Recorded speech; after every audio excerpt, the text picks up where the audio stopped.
What is the form reading tool? When do I use it? The form reading tool is found on the lower toolbar of ReadSpeaker webReader. To use it, move the toggle switch on the tool to where it has a check on the button. When you take a quiz with a fill-in-the-blank question, you can listen to the answer you typed into the blank. Roses are. Violets are blue.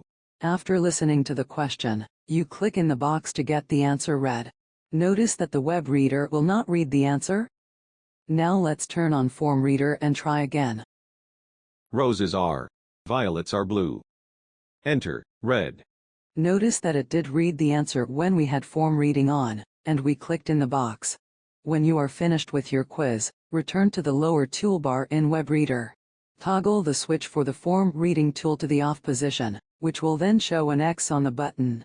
This is a great way to ensure that you typed what you thought in your fill-in-the-blank questions.